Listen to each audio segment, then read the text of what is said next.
काय काय काय बोलताय? काहीतरी गैरसमज आहे तुमचा झालेला. मी मी काय केलंय? मला कशाला अटक? तुम्ही ज्या कांताला मारहाण केली ना, त्याने आज सकाळी शेवटचा श्वास घेतलाय.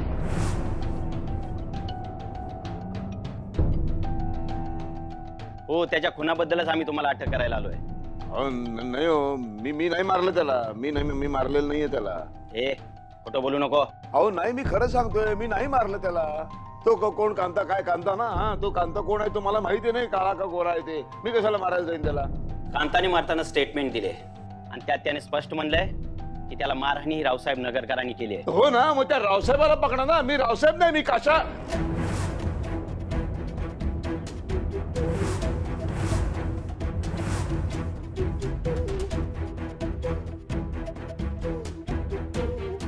बरं झालं स्वतःच कबूल केलं.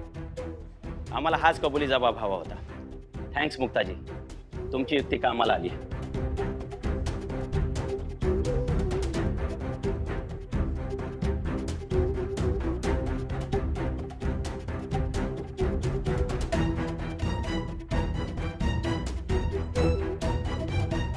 आणि हो, कांता जिवंत आहे. ढोंगी माणसा, तू हे जे ढोंग आहे ना, हे उघडकीस आणायला आम्ही हे नाटक केलं, ज्यात तू बरोबर फसलास. तुला देवानं दादांसारखं बाह्य रूप दिलं, तू त्यांचा रुबाब, त्यांच्या कडक शिस्तीचं सोंग घेतलंस. पण त्यांच्यातला चांगुलपणा, घरादारावरचं प्रेम, खरेपणा, कर्तबगारी हे नाही घेऊ शकलास. कसं आहे ना, या सगळ्या गोष्टी सोंग घेऊन येत नाहीत, ते रक्तात असायला लागतात.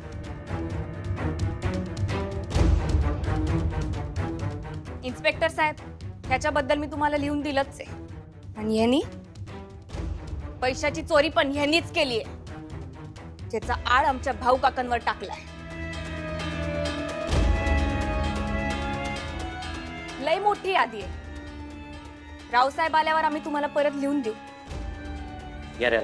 थांबा.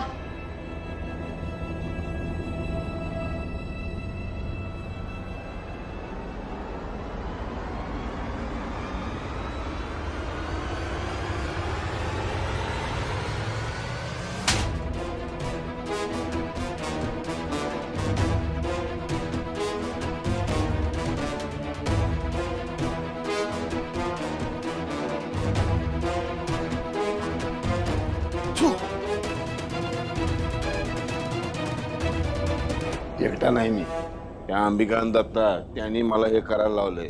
त्यांना पण अटक करा. चला रे, यायला येतो रे बाबा. अरे आयुष्य गेले तिथं, तुझ्यापेक्षा जास्त वर्ष मी काढले. हा सगळा डाव त्या दोघांनी रचला होता. वय, काशाला दादा बनवून हे दोघच घेऊन आले होते. मग हे कुठे आहेत? हे त्यांना डॉक्टरकडे घेऊन गेले. काय झालंय दादाला?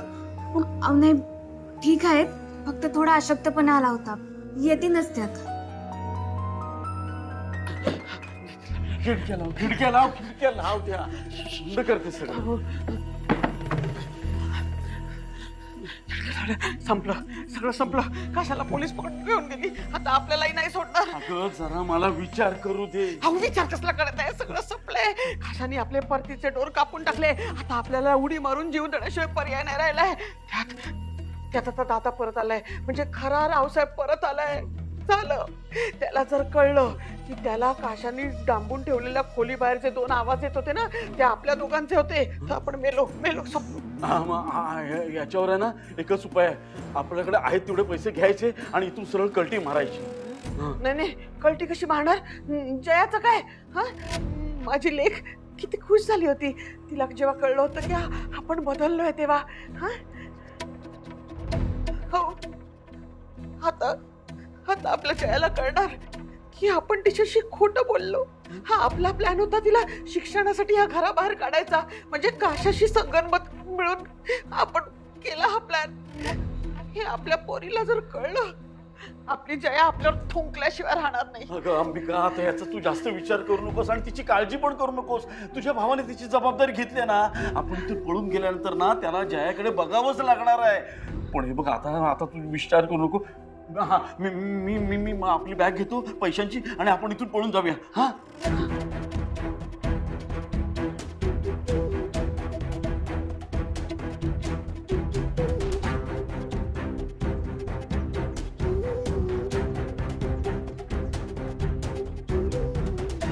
कुठे निघालात?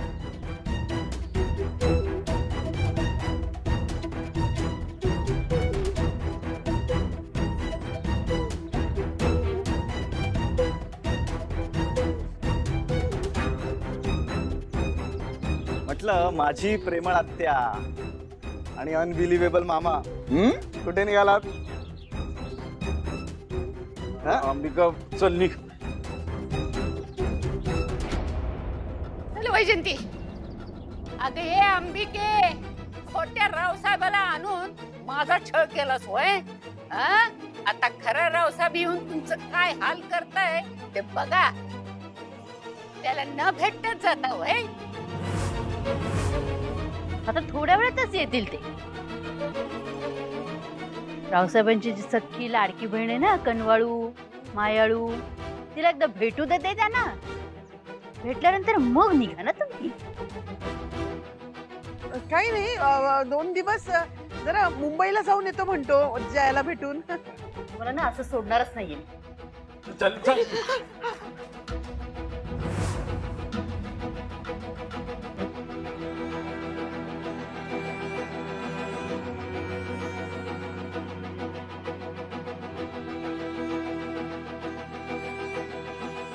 मुंबईला जायचंय होय तुम्हाला? हो. अरे पण तुमच्या कपाळावर किती हे आलंय बघा, घाम आलाय. मुंबईला तर खूप ते ही असते, काय गरमास असते. तिथे एवढ्या गरमीत कसं काय जमणार तुम्हाला? त्यामुळं जाणं कॅन्सल करा.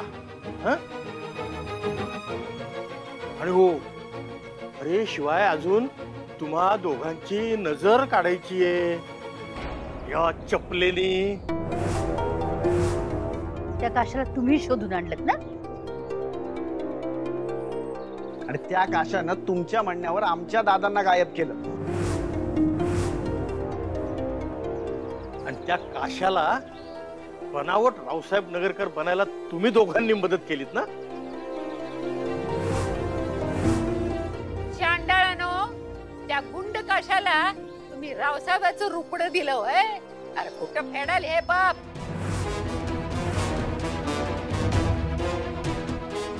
तुमच्यामुळे त्यांनी माझा हात धरला होता. एका नराधमाच्या तावडीत तुम्ही मला सोडणार नाही तुम्हाला दोघांनाही.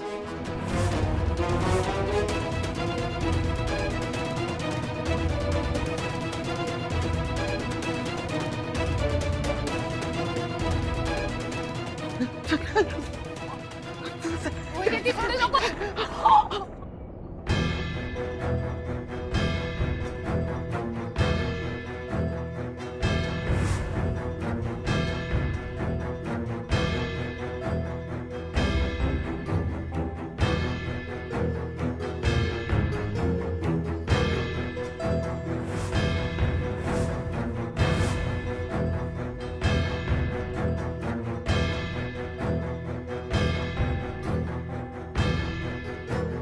काय झालं?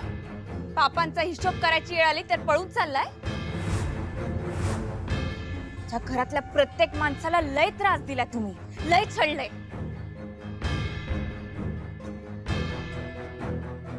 घरातली सगळी सुख शांती सगळं संपून टाकले आणि हे सगळं कमी होतं? त्या काशा नावाच्या अजगराला तुम्ही घरात आणलं? खरंच पैशाची हाव मी समजू शकते, पण सख्ख्या भावाच्या जीवाचे एवढे हालाल केले, आयुष्य उद्ध्वस्त करायची काय गरज होती?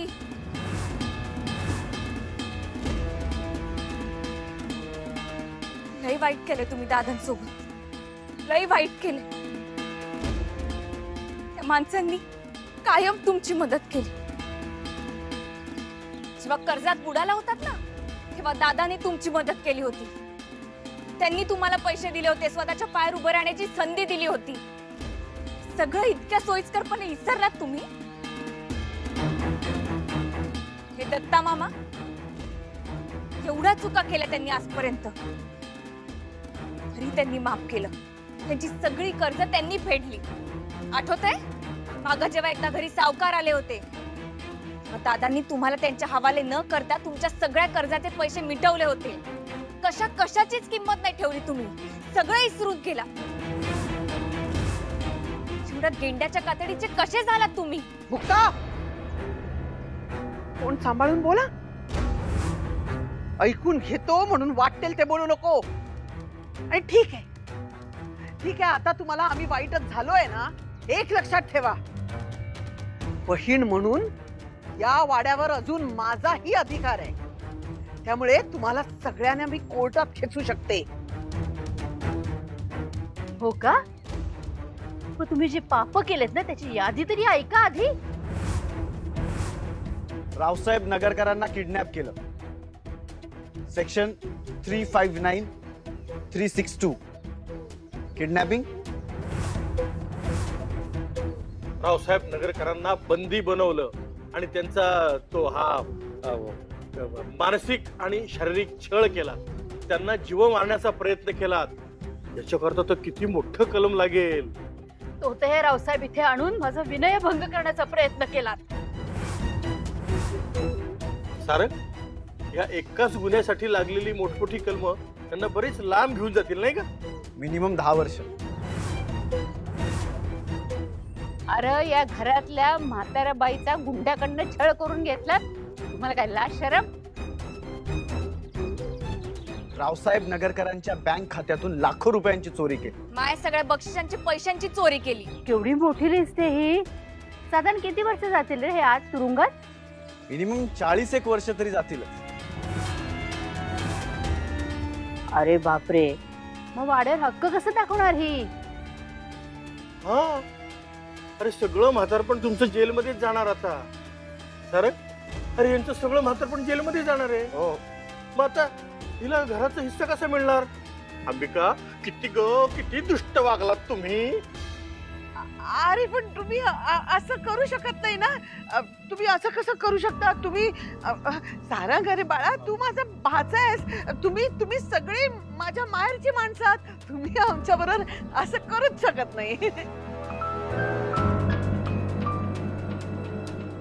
का नाही करणार? काय गात्या, का नाही करणार? अगं दादांनी तसं लिहून दिलंय. FIR झाली आहे तुमच्या विरुद्ध. हे काढून. आणि इतकंच नाही, तुम्हाला घ्यायला पाहुणे आलेत. हो सर, या. वहिनी प्लीज माफ कर. हे पोलीस वगैरे. अगं घरातलं मॅटर घरात सॉल्व्ह करा ना तुम्ही. अरे असं मॅटर घरातला असता ना तर घरातच ठेवला असता. पण तुम्ही दोघं माझ्या नवऱ्याच्या जीवावर उठलात. साहेब, घेऊन जा यांना. हो, हिने असं काय करतात? असं काही नाहीये, आमचं हे घरगुती मॅटर आहे. आम्ही हे असं रोजचं असतं आमच्या घरात. असं काही नाही, आम्ही रोज असं खेळतो.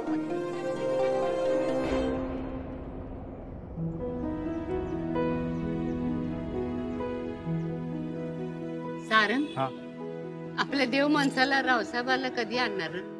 आजी, दामू काकांना पाठवलंय दादांना आणायला, ते येतील. काळजी करू नका. चला आपण घरात थांबूया तोपर्यंत.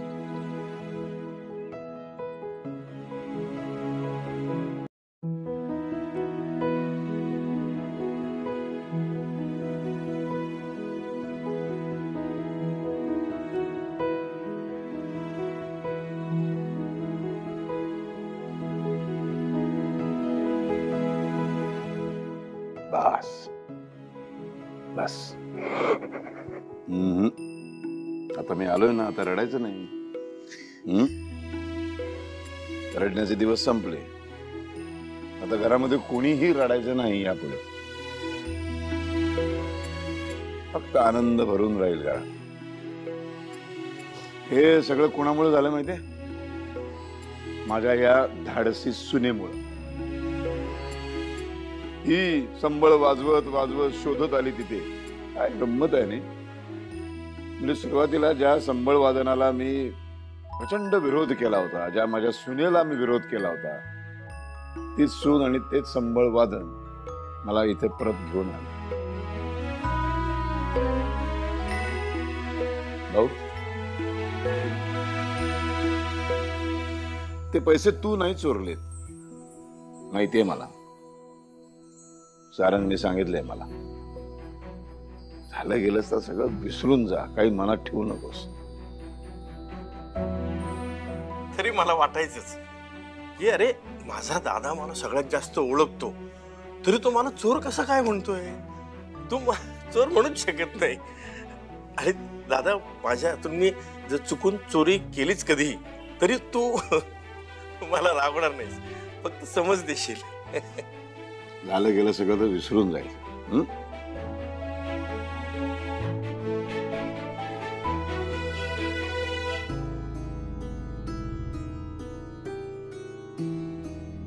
युवराज,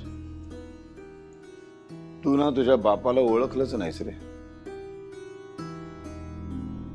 भले तुझा बाबा फार कर्तृत्ववान नसेल, आपल्या धंद्यातलं त्याला फारसं काही कळत नसेल, व्यवहार ज्ञान नसेल, पण असा माणूस शोधून सापडणार नाही. 2 गुण त्याचे वाखाणण्यासारखे आहेत. त्याच्यात ठासून भरलेली माणुसकी आणि त्याचा प्रामाणिकपणा. तुला जर आयुष्यामध्ये काही बनायचं असेल, मोठं व्हायचं असेल, तर तुझ्या वडिलांच्याकडनं प्रामाणिकपणा आणि माणुसकी मात्र घे. खूप मोठा होशील.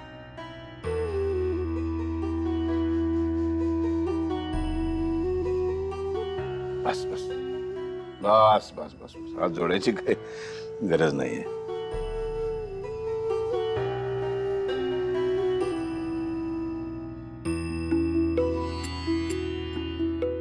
तुझं स्वप्न मी पूर्ण करणार. तुला संस्था उभी करायची आहे ना, नवीन संबळ वादक निर्माण करायचे. तुझ्या स्वप्नांच्या पाठीमागे हा रावसाहेब उभा आहे, लक्षात ठेव. माझा सगळा पैसा लावावा लागला तरी चालेल, पण आपली ही संस्था आपण उभी करायची. आणखीन एक, या संस्थेसाठी बाहेर कुठेही जागा घेण्याची गरज नाहीये. इथे या वाड्याच्या जागेमध्ये मुलींना शिकवायचं तू संबळ देवी आईच्या समोर. स्वप्न पूर्ण कर, मी आहे पाठीशी उभा. काळजी करू नकोस.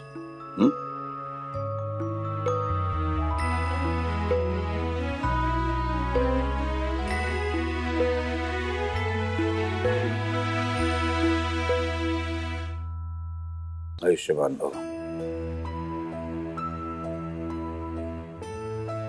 तू परत आलास ही फार चांगली गोष्ट आहे. गायत्रीने, मुक्ताने तुझ्यावर जो विश्वास दाखवला होता तो तू सार्थ ठरवलास. आता असेच एकत्र राहा छान. आयुष्यामध्ये कधीही आमच्या गायत्रीला त्रास होता कामा नये. नाही होणार. हा, याची काळजी घ्यायची. आणि थोडा जरी त्रास झाला तुझ्यामुळं तर गाठ माझ्याशी आहे एवढं लक्षात ठेवायचं. आणि जे झालं त्यासाठी हा ठीक आहे ठीक आहे. आम्ही सर्वांनी तुला केव्हाच माफ केलंय. अरे काय रे भाऊ? हो हो हो दादा, बरोबर आहे तुझं. केलंय ना माफ? हो केलं, आम्ही माफ केले. काय आता शेवटी पोरांचं सुख तेच आपलं सुख आहे ना.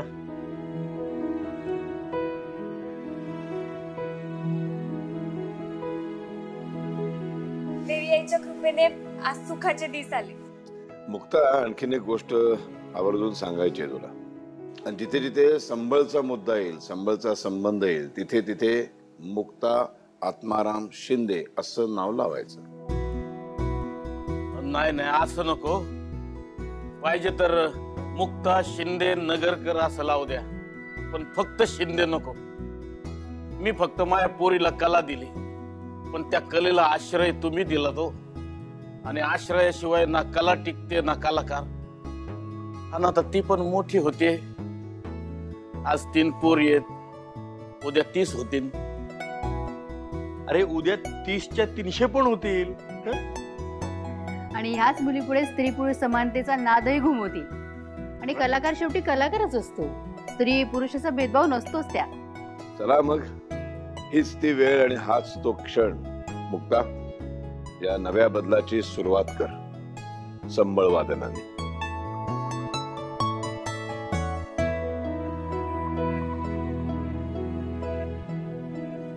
बळीराजा वरी कोरडा भाळ काळा जोखडाची माळ